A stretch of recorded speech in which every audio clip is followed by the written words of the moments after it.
that complicates too our mindset around training new people, because as we've talked about, so many of our new people don't have an ag background. And so for people who grew up with livestock, you're right, a lot of it seems intuitive, and that makes it easy for us. But when you have people that are coming in that never really had that pig experience, pigs aren't easy.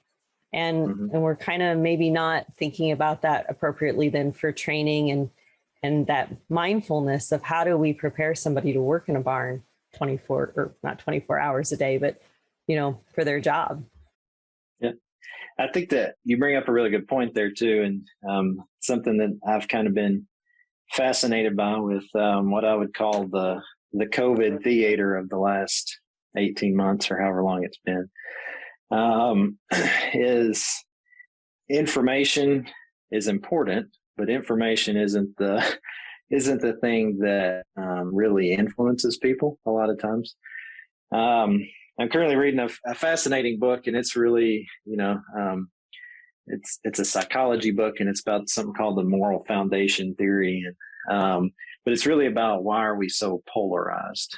So if we look at politics and religion, all those exciting things that nobody really wants to talk about because we all have such strong opinions.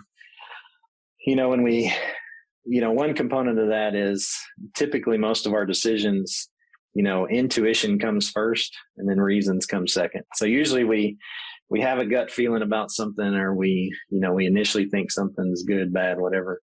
And then we use reasons to justify why we thought that. Some people say, well, if we just have good information, then that will change people's minds. But you look at the last 18 months, we've got plenty of good information, but decisions are all over the board. And so we do that a lot in pig production too. And I'm as guilty as anybody, over the years as a veterinarian. I go into a farm and I know the right answer, right? I've always got the right answers for people. And if you just do X, Y, Z, life is easy. But then XYZ doesn't get done. Maybe it gets done, but not in that order. And maybe they throw in an A and a B in there. And so we all get frustrated, right? And then I'm frustrated because I gave them the answers, And so as I've reflected on that a lot, I think,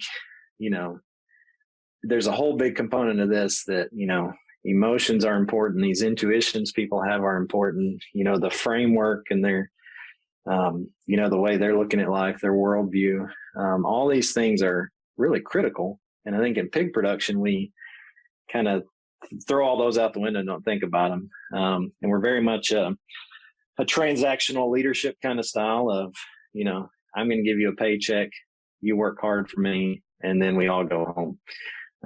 And I think, now, especially as we look at generational differences and all the folks in the workforce and the impacts that COVID has had on society, I think we need to get past that and think about that a lot differently.